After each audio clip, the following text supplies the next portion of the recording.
एक ऐसा राजा जो रोल्स रॉयस जैसी कार से अपने राज्य में कचरा उठवाता था। बात जमीन की हो या सोने की या महलों की या गाड़ियों की, भारत के राजा कभी पीछे नहीं हटे और शान शौकत में भी भारत अंग्रेजों से 2 कदम आगे ही नजर आया। ये कहानी है भारत के एक राजा और मशहूर रोल्स रॉयस कंपनी की। इस कहानी को सुनने के बाद हंसी भी आएगी, पर आखिर में भारतीय होने पर गर्व भी होगा, क्योंकि इस राजा ने जो किया रोल्स रॉयस के साथ वो उसे कभी भूल नहीं सकता। राजस्थान का शहर अलवर बाकी शहरों की तरह एक आम शहर ही होता अगर इस शहर से महाराजा जयसिंह और रोल्स रॉयस की कहानी न जुड़ी होती। दोस्तों, दिल्ली के करीब अलवर की यह कहानी करीब 101 साल पुरानी है। बात 1920 की है। अलवर में तब एक राजा हुआ करते थे, महाराजा जयसिंह प्रभाकर। उस वक्त उनका दबदबा ऐसा था कि अंग्रेज भी अपना मुंह नहीं खोल पाते थे। अजमेर के कॉलेज से महाराजा ने अपनी पढ़ाई पूरी की थी और उनकी फर्राटेदार अंग्रेजी का पूरे भारत में चर्चा था। कहते हैं कि महाराजा जयसिंह उस वक्त के जहीन राजाओं में से एक थे।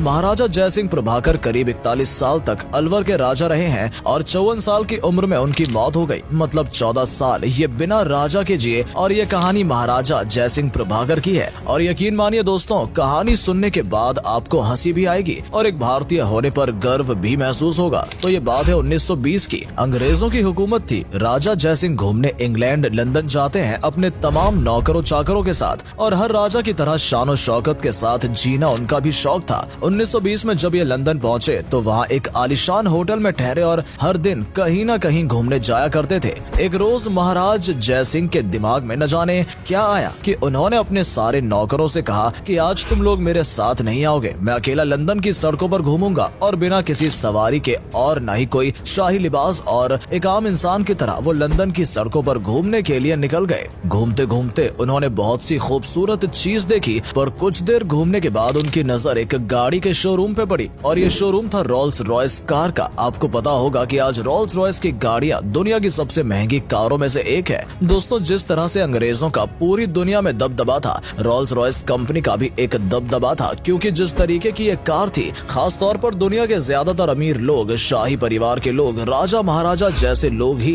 रोल्स रॉयस का इस्तेमाल किया करते थे। आम लोगों की तो खरीद के बहुत दूर की बात थी। और ये कंपनी थी जो सामने वाले की हैसियत को देखकर उसे ये कार बेचा करती थी। ये नहीं कि कोई भी खरीदार आया और ले गया, वो पहले उनका पूरा प्रोफाइल देखते थे, क्योंकि उससे उनकी कंपनी की साख जुड़ी हुई थी। महाराजा जयसिंह प्रभाकर को भी गाड़ियों का बहुत शौक था। उन्होंने सोचा चलो इन गाड़ियों को देखते हैं। जब वो शोरूम के अंदर गए तो उन गाड़ियों में से एक गाड़ी को देखकर वो मानो किसी नशे में आ गए। उस गाड़ी ने उन्हें इतना लुभा लिया था कि वो अपने आप पर काबू नहीं कर पा रहे थे। कुछ देर तक तो वो उस गाड़ी को बस निहार रहे थे। उसके बाद वहाँ मौजूद एक सेल्समैन से उन्होंने गाड़ी के फीचर्स और दाम के बारे में जानने की कोशिश की, पर जब उन्होंने सेल्समैन से पूछा तो सेल्समैन ने महाराजा जयसिंह को देखा और एकदम गुस्से में आ गया, क्योंकि जयसिंह बिल्कुल ही साधारण कपड़ों में वहाँ गए थे। सेल्समैन को लगा कि वो कोई गरीब भारतीय है। सेल्समैन ने तुरंत जयसिंह को गाड़ी के बारे में बताने से इनकार कर दिया और उन्हें बाहर का रास्ता दिखाने लगा। कहते हैं कि जयसिंह इस तरह से अपनी बेइज्जती होते हुए भी वहाँ गुस्सा नहीं दिखाया, बल्कि शांत खड़े रहने को ही बेहतर समझा। थोड़ी देर और उस सेल्समैन ने महाराजा की तौहीन की और फिर उन्हें शोरूम से बाहर निकाल दिया। महाराजा जयसिंह ने अपने गुस्से को काबू में रखा, क्योंकि वो अपने अपमान का बदला अपमान के जरिए ही लेना चाहते थे। वो दुकान से निकल गए और सीधा चल दिए अपने होटल की तरफ। महाराजा जैसे ही होटल पहुंचे तो बहुत ही ज्यादा गुस्से में थे।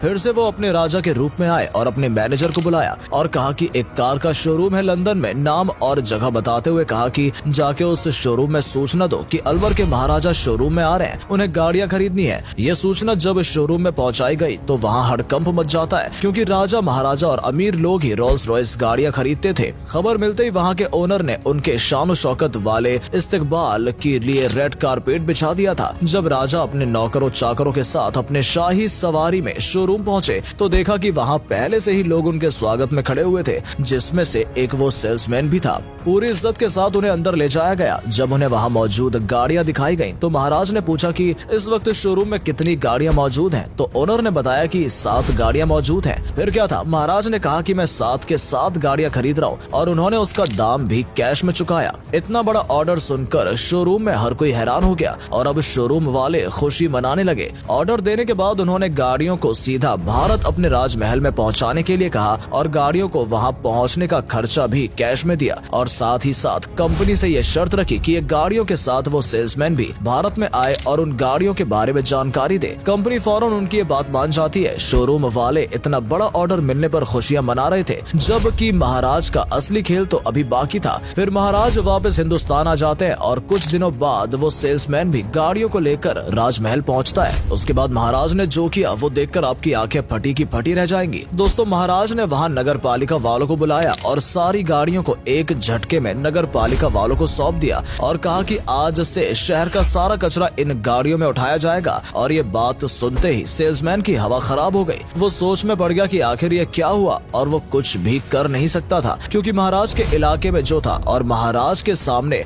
उनके आदेश के बारे में कुछ बोल भी नहीं सकता था। महाराज का आदेश मतलब कानून। अगले दिन से नई रोल्स रॉयस गाड़ियों की मदद से अलवर की सड़कों पे जो कचरे इकट्ठे हो रहे थे और उसमें डाले जा रहे थे, वो मंजर देखने लायक था। जिस गाड़ी को एक्सपेंसिव समझकर लोग इस्तेमाल में लेते थे, उससे अगर कोई कचरा उठाने लगे तो उस गाड़ी की क्या वैल्यू बचेगी, ये आप खुद ही समझ सकते हैं। महाराजा जयसिंह का ये दांव देखकर वो सेल्समैन भी समझ गया कि उसने गलत जगह पंगा ले लिया और ये खबर राजस्थान से दिल्ली होते हुए लंदन और पूरी दुनिया में आग की तरह फैलने लगी कि भारत का एक राजा है जो रोल्स रॉयस गाड़ियों से कचरा उठवाता है। जब ये खबर यूरोप और अमेरिका में पहुंची तो रोल्स रॉयस के ग्राहक इसे सुनकर बहुत दुखी हुए हैं। रोल्स रॉयस के नाम पे अब पहले जैसी रईसियत नहीं दिखाई दे रही थी। हर कोई मजाक उड़ा रहा था कि जिस गाड़ी में भारत अपना कचरा रखता है उसे कैसे कोई चला सकता है। जिन अमीर लोगों ने ये गाड़ियां खरीदी थी उन्हें भी शर्म आने लगी कि मैं कैसी गाड़ी चला रहा हूँ, इससे तो कचरा उठाया जा रहा है। रोल्स रॉयस कंपनी के पास भी लोगों की शिकायत आने लगी। अंग्रेज आकर शिकायत करने लगे, आप कैसी गाड़ी बेच रहे हो जिसको हम लोग खरीद रहे हैं इतने पैसे देकर, और ये गाड़ी की वैल्यू ये हो गई है। आजकल कचरा गाड़ी के तौर पर लोग इसका इस्तेमाल कर रहे हैं और एक महाराज हैं जो इससे कचरा उठवा रहे हैं। इस बात ने कंपनी की इमेज बहुत खराब कर दी। देखते ही देखते रोल्स रॉयस की मार्केट नीचे गिरती चली गई। कंपनी के शेयर भी गिरने लगे।